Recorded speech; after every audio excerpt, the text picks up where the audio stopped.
तो हाय बच्चों, मैं विशाल यादव आप लोगों का the eagle defence and competitive classes में स्वागत करता हूं।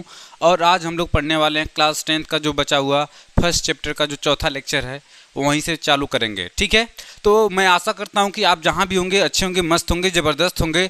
तो चलिए नोट्स और पेन वगैरह लेके आप लोग रेडी हो जाइए, हम चालू करना जा रहे हैं। ठीक है, चालू करने जा रहे हैं। तो चलिए देखिए, अब हमको क्या पढ़ाना था। तो हमको पढ़ाना था विस्थापन अभिक्रिया। कौन सी अभिक्रिया पढ़ानी थी? विस्थापन अभिक्रिया। तो देखिए, हमको पढ़ानी थी विस्थापन अभिक्रिया। तो देखिए, विस्थापन अभिक्रिया क्या होती है? ठीक है, तो विस्थापन अभिक्रिया मतलब जब देखिए यहाँ पे एक कंपाउंड दे रखा है और यहाँ पे भी एक तत्व है, यौगिक दिया हुआ है और यहाँ पे एक तत्व है। देखेंगे कि इसमें जब कोई यौगिक किसी तत्व या परमाणु से अभिक्रिया करता है तो जो अधिक अभिक्रियाशील पदार्थ होता है कम क्रियाशील परमाणु को उसके स्थान से हटा देता है, विस्थापित कर देता है। ठीक है, तो उसे हम कहते हैं विस्थापन अभिक्रिया। जैसा कि आप लोगों को भी पता होगा कि अगर कोई अधिक ताकतवर व्यक्ति होता है तो कम ताकतवर व्यक्ति को उसके स्थान से हटा देता है। अगर किसी कुर्सी पे कम ताकतवर व्यक्ति है और अधिक ताकतवर व्यक्ति बाहर से आया तो उसके स्थान से उसको क्या कर देगा? हटा देगा। तो वैसे ही इसमें जो विस्थापन अभिक्रिया है इसमें क्या होगा? कापर सल्फेट है, यहाँ पे हमारा कापर सल्फेट है, कापर सल्फेट का विलयन है। इसमें हम जैसे ही लोहा डालते हैं, क्या डालते हैं? लोहा।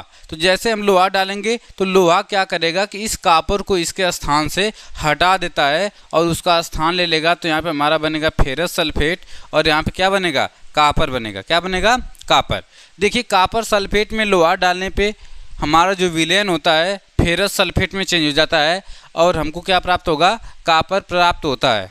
वैसे ही कापर सल्फेट में जब हम जिंक को डालते हैं, चूँकि कापर से ज़्यादा एक्टिव जिंक होता है, इसलिए कापर सल्फेट के विलयन में जब हम जिंक को डालेंगे तो जिंक क्या करेगा कि कापर सल्फेट के विलयन से कापर को हटा देता है और हमको जिंक सल्फेट और क्या प्राप्त होगा? कापर। तो ऐसी अभिक्रिया जिसमें एक अधिक क्रियाशील पदार्थ अपने से कम क्रियाशील पदार्थ को उसके स्थान से क्या कर देता है? विस्थापित कर देता है। तो उसे हम कहते हैं विस्थापन अभिक्रिया। कौन सी अभिक्रिया? विस्थापन अभिक्रिया। विस्थापन अभिक्रिया मतलब ऐसा पदार्थ जो अपने से कम क्रियाशील पदार्थ को उसके स्थान से हटा दे, विस्थापित कर दे, तो उसे हम कहेंगे विस्थापन अभिक्रिया। अब हम लोग चलेंगे यहाँ पे double displacement reaction. Double displacement reaction क्या होता है? तो देखिए, जो द्विविस्थापन अभिक्रिया होती है, द्विविस्थापन अभिक्रिया में यहाँ पे हम लोग देखेंगे लिखा हुआ है double displacement reaction. Double displacement reaction, ठीक है। डबल डिस्प्लेसमेंट रिएक्शन में क्या होगा कि एक मिनट, डबल डिस्प्लेसमेंट रिएक्शन में क्या होगा? देखिए, यहाँ पे जैसे एक विलयन रखा हुआ है, जलीय विलयन है सोडियम सल्फेट का, Na2SO4 एक्वस का जलीय विलयन रखा हुआ है और यहाँ पे हमारे पास है बेरियम क्लोराइड। तो देखिए, जैसे ही हम सोडियम सल्फेट को और बेरियम क्लोराइड को आपस में अभिक्रिया कराएंगे, ध्यान सुनिएगा, सोडियम सल्फेट और बेरियम क्लोराइड को जैसे ही हम अभिक्रिया कराएंगे तो जो सोडियम होता है, ध्यान सुनिएगा, सोडियम बेरियम को उसके स्थान से और बेरियम सोडियम को उसके स्थान से विस्थापित कर देता है, अर्थात आपस में इंटरचेंज हो जाए। ठीक है, तो देखिए यहाँ पे सोडियम को बेरियम उसके स्थान से क्या कर देगा? हटा देगा। तो यहाँ पे हमारा देखिए बनेगा क्या? बेरियम सल्फेट बनेगा। क्या बनेगा? बेरियम सल्फेट बनेगा। और यहाँ पे देखिए क्लोराइड जगह से क्लोराइड का जो आयन था यहाँ पे बेरियम था, तो बेरियम को किसने स्थापित कर दिया? सोडियम ने। और यहाँ पे जो सोडियम था, सोडियम को किसने स्थापित कर दिया? बेरियम ने। तो जब दो यौगिक आपस में इंटरचेंज कर लें, उनके जो कंपाउंड है, जो परमाणु आपस में ये अदल बदल लें, तो इस प्रकार से जो विस्थापन होता है उसे हम डबल डिस्प्लेसमेंट रिएक्शन कहते हैं। इस प्रकार से जो अभिक्रिया होगी उसे हम द्विविस्थापन अभिक्रिया कहते हैं। अब चलिए यहाँ पे देखिए, AgNO3 सिल्वर नाइट्रेट है और पोटेशियम क्लोराइड है।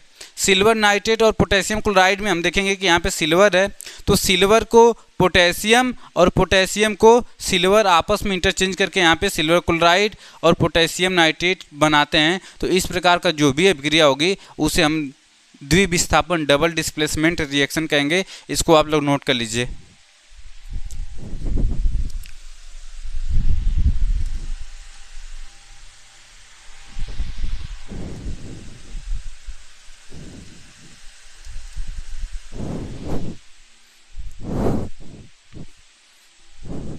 चलिए हम लोग आगे चलते हैं। अब देखिए हमको पढ़ना है उपचयन। ध्यान सुनिएगा, उपचयन। उपचयन को हिंदी में ऑक्सीकरण कहते हैं, ऑक्सीकरण भी कहते हैं, ऑक्सीकरण। देखिए, या इसको इंग्लिश में ऑक्सीडेशन भी कहते हैं, जैसा कि लिखा होगा। तो ऑक्सीडेशन मतलब क्या होता है? ऑक्सीडेशन या ऑक्सीकरण क्या होता है? तो जब कोई अभिक्रिया में ऑक्सीजन का योग हो, क्या हो? ऑक्सीजन का योग। शुरू में ऑक्सीकरण उसी को कहा जाता था जिसमें ऑक्सीजन का क्या होता था? योग होता था। क्योंकि ऑक्सीजन विद्युत ऋणात्मक तत्व है, तो शुरू में कहा गया कि ऑक्सीजन का योग हो और धन विद्युतीय तत्वों का निष्कासन हो। किसका निष्कासन हो? धन विद्युतीय तत्वों का निष्कासन हो। धन विद्युतीय तत्व कौन कौन से होते हैं? तो शुरू में देखिए इसकी डिफिनेशन यही दी गई थी कि ऑक्सीजन का या तो योग हो या तो हाइड्रोजन का निष्कासन हो। हाइड्रोजन का निष्कासन, ठीक है, हाइड्रोजन का क्या हो? निष्कासन। किंतु समय बीतता गया, समय के साथ साथ इसकी डिफिनेशन भी चेंज हो गई। ऑक्सीजन के जगह पे हम लोग बोलने लगे विद्युत ऋणात्मक तत्वों का। विद्युत, एक मिनट, विद्युत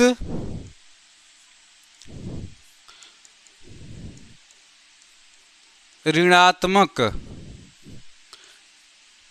तत्वों का क्या हो? योग होता है। और हाइड्रोजन की जगह पे लिखते हैं विद्युत धनात्मक तत्वों का निष्कासन होता है। विद्युत धनात्मक तत्वों का क्या हो? निष्कासन होता है। तो उसे हम कहते हैं क्या? ऑक्सीकरण। फिर थोड़ी सी डिफिनेशन और चेंज हो गई। तो देखिए कुल मिला के 3 पॉइंट में हम लोगों को पढ़ना है। दूसरा पॉइंट, एक तीसरा पॉइंट, कि जब इलेक्ट्रॉन का निष्कासन हो। किसका निष्कासन हो? इलेक्ट्रॉन का निष्कासन होता है, तो उसे हम ऑक्सीकरण कहते हैं। क्या कहते हैं? ऑक्सीकरण। तो ऐसी अभिक्रियाएं जिनमें ऑक्सीजन का क्या हो? योग हो, विद्युत ऋणात्मक तत्वों का क्या हो? योग होता है, इलेक्ट्रॉन का क्या हो? निष्कासन हो, या हाइड्रोजन का निष्कासन, विद्युत धनात्मक तत्वों का निष्कासन हो, तो उस प्रकार की अभिक्रिया को हम ऑक्सीकरण कहते हैं। ठीक है, तो अब चलिए हम लोग इसके एग्जाम्पल्स देखते हैं। यहाँ पे क्या है? हमारा कापर है, कापर में ऑक्सीजन का योग हुआ है, तो हमारा कापर ऑक्साइड का निर्माण हुआ है। किसका निर्माण हुआ है? कापर ऑक्साइड का। तो चूंकि यहाँ पे ऑक्सीजन का योग हो रहा है, क्या हो रहा है? योग हो रहा है, तो इस अभिक्रिया को हम क्या कहेंगे? ऑक्सीडेशन कहेंगे। ऑक्सीकरण हो रहा है। क्या हो रहा है? ऑक्सीकरण। अब चलिए देखिए यहाँ पे SnCl2, यहाँ पे क्लोरीन की संख्या कितनी है? 2 है, और Cl2 और जुड़ जाएगा तो यहाँ पे क्लोरीन की संख्या कितनी हो गई? 4 हो गई। तो इस प्रकार की जो अभिक्रिया होगी उसको हम ऑक्सीकरण अभिक्रिया कहेंगे। कौन सी अभिक्रिया कहेंगे? ऑक्सीकरण अभिक्रिया कहेंगे। अब आते हैं यहीं पे, देखिए इसमें क्या हुआ है कि जो क्लोरीन होता है विद्युत ऋणात्मक तत्व है। कौन सा तत्व है? विद्युत ऋणात्मक तत्व है। जब विद्युत ऋणात्मक तत्व होगा तो इसका योग हो रहा है, तो उसे हम कहेंगे कि यह क्या है? ऑक्सीकरण है। ठीक है, अब आते हैं MnO2। यहाँ पे MnO2 है और HCl है। ठीक है, अब देखिए MnO2 यहाँ पे भी क्या है? MnO2, एक मिनट, हाँ, MnO2 और यहाँ पे कितना है? क्लोरीन है। तो HCl में क्लोरीन की मात्रा कितनी है? 1 है। कितनी है? 1 है। या हाइड्रोजन के साथ एक भी ऑक्सीजन नहीं है, तो हाइड्रोजन के साथ यहाँ पे ऑक्सीजन का योग हो रहा है, तो उसे हम क्या कहेंगे? उसे ऑक्सीकरण कहेंगे। यहाँ पे आ जाइए, जिंक है, जिंक और कॉपर सल्फेट है। तो देखिए इसमें से अगर मैं कहूँ कि देखिए हम लोगों ने यही चीज़ सीखी थी कि अगर कहीं पे ऑक्सीजन का क्या हो योग होता है तो उसे ऑक्सीकरण कहते हैं, या धन विद्युतीय तत्वों का निष्कासन होता है तो उसे ऑक्सीकरण कहते हैं, या विद्युत ऋणात्मक तत्वों का योग होता है। तो देखिए हाइड्रोजन के साथ ऑक्सीजन का योग हुआ है और एमएन के साथ क्लोरीन का योग हुआ है तो यह ऑक्सीकरण है। अब आते हैं जिंक और कॉपर सल्फेट में। तो जिंक के साथ देखिए ऑक्सीजन का क्या हुआ है, योग हुआ है, तो यहाँ पे भी ऑक्सीकरण हो रहा है। क्या हो रहा है, ऑक्सीकरण। और देखिए यहाँ पे सोडियम क्या कर रहा है, इलेक्ट्रॉन का निष्कासन करके Na+ बना रहा है, तो इसे हम बोलेंगे क्या, इसे बोलेंगे कि यहाँ पे सोडियम का भी क्या हो रहा है, ऑक्सीकरण हो रहा है। तो इसको आप लोग जल्दी से स्क्रीनशॉट ले लीजिए, फिर हम लोग आगे चलते हैं।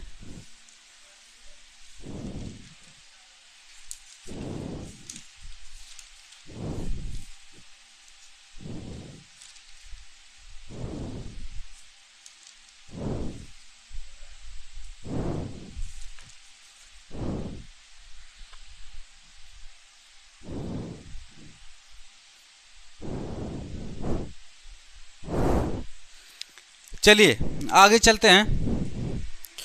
अब देखिए हमको पढ़ना है रिडक्शन। क्या पढ़ना है, रिडक्शन। इसको हम क्या बोलते हैं, अपचयन। तो जो अपचयन होता है एकदम बिल्कुल ऑक्सीकरण का क्या होता है, उल्टा होता है। अपचयन जो होगा एकदम ऑक्सीकरण का क्या होगा, उल्टा होगा। तो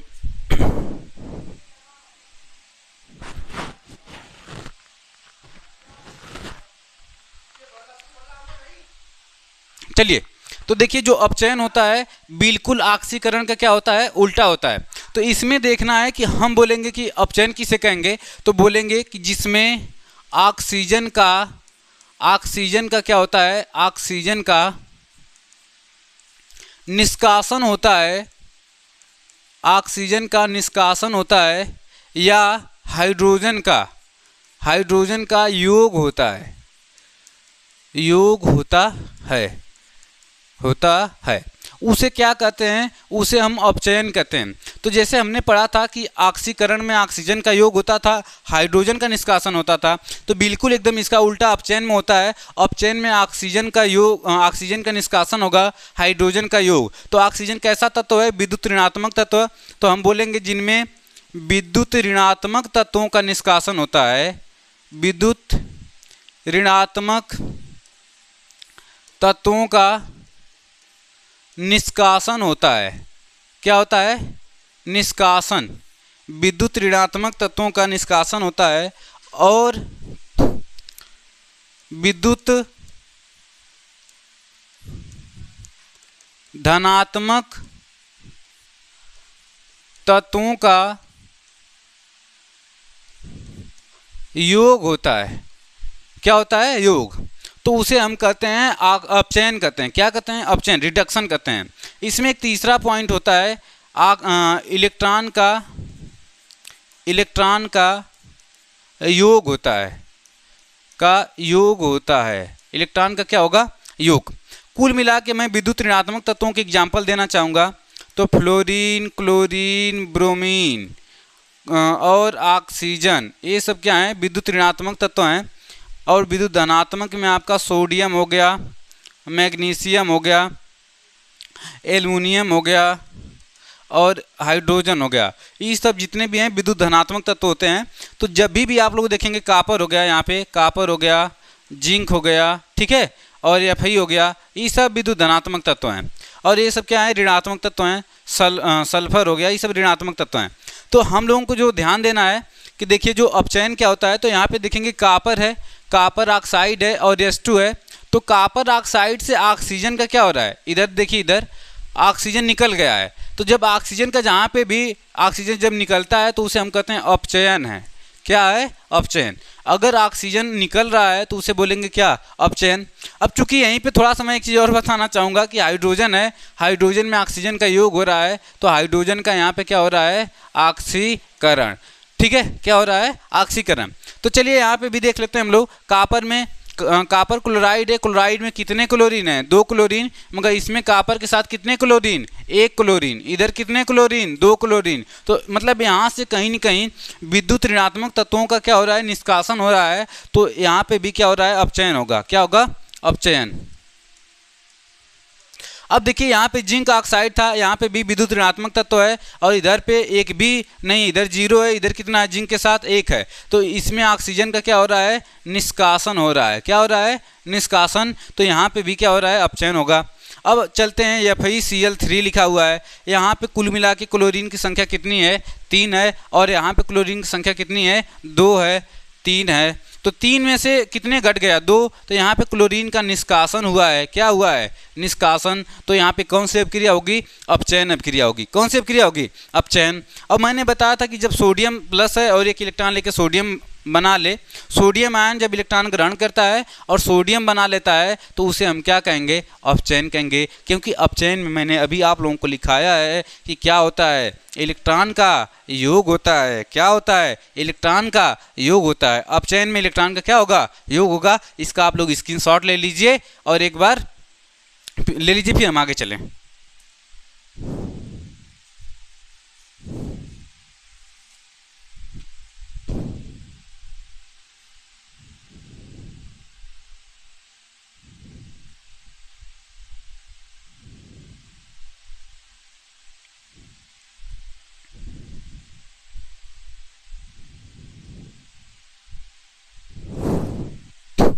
चलिए आगे चलते हैं।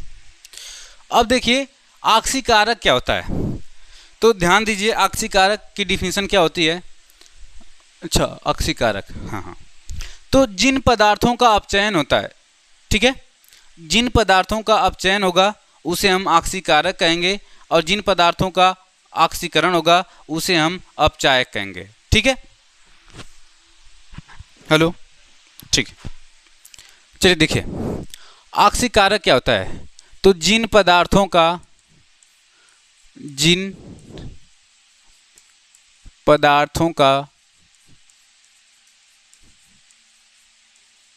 अपचयन होता है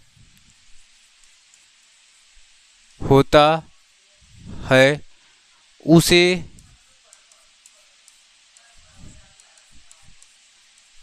ऑक्सीकारक कहते हैं। जिन पदार्थों का अपचयन होता है उसे ऑक्सीकारक कहते हैं। इसको इंग्लिश में ऑक्सीडाइजिंग एजेंट बोलते हैं, एजेंट। ठीक है, तो जिन पदार्थों का अपचयन होगा, अपचयन मतलब मैंने आपको बताया था कि जहाँ पे विद्युत ऋणात्मक तत्वों का क्या होता है? निष्कासन होता है। ठीक है, जिस तत्व का निष्कासन होगा, अर्थात देखिए यहाँ पे क्या था? आयोडीन है। आयोडीन के पास क्या होता है कि आयोडीन के ऊपर यहाँ पे माइनस है, तो आयोडीन से इलेक्ट्रॉन क्या हो रहा है? निकल रहा है। यहाँ पे इलेक्ट्रॉन क्या हो रहा है? इलेक्ट्रॉन का निष्कासन हो रहा है। ठीक है, और क्लोरीन क्या कर रहा है? यहाँ पे इलेक्ट्रॉन को ग्रहण कर रही है। तो देखिए जिनका क्या होता है? अपचयन होता है। तो अपचयन में क्या होता है? इलेक्ट्रॉन ग्रहण होता है। अपचयन में इलेक्ट्रॉन का क्या होता है? ग्रहण होता है। और ऑक्सीकरण में इलेक्ट्रॉन का क्या होता है? निष्कासन होता है। तो इसमें कौन इलेक्ट्रॉन ग्रहण कर रहा है? तो इसमें क्लोरीन क्या कर रहा है? इलेक्ट्रॉन को ग्रहण कर रहा है। तो यहाँ पे क्लोरीन ऑक्सीकारक है। क्या है? ऑक्सीकारक है। क्लोरीन क्या है? ऑक्सीकारक। तो जो पदार्थ इलेक्ट्रॉन को ग्रहण करता है उसी का क्या हो रहा है? अपचयन होगा। तो जिन पदार्थों का अपचयन होता है उसे हम ऑक्सीकारक कहते हैं, और जिन पदार्थों का इसको नोट कर लीजिए, फिर आगे चला जाए।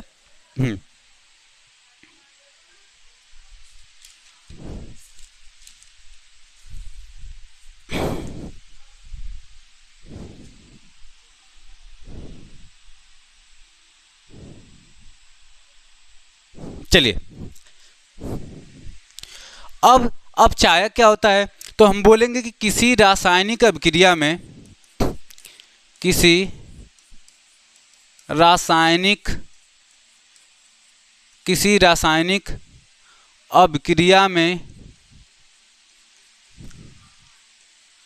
अभिक्रिया में जिन पदार्थों का ऑक्सीकरण होता है, ऑक्सीकरण होता है, ऑक्सीकरण होता है, उसे अपचायक कहते हैं।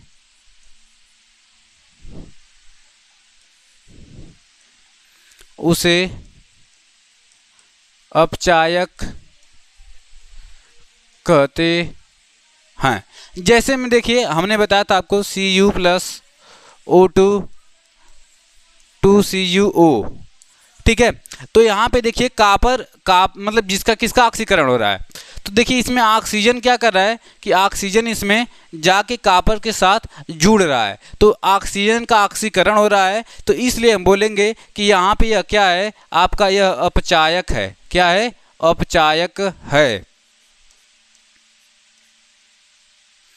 अपचायक क्या होता है कि किसी रासायनिक अभिक्रिया में जिन पदार्थ का ऑक्सीकरण होता है उसे अपचायक कहते हैं। तो यहाँ पे देखिए ऑक्सीजन जुड़ रहा है, ऑक्सीजन का ऑक्सीकरण हो रहा है, तो यहाँ पे हम क्या बोलेंगे कि यहाँ पे जो ऑक्सीजन जुड़ रहा है कॉपर के साथ, ठीक है, तो यहाँ पे क्या होगा? अपचायक होगा। क्या होगा? अपचायक होगा। इसको एक बार नोट कर लीजिए, फिर हम लोग आगे चलते हैं। एक और एग्जाम्पल इसको समझा दो।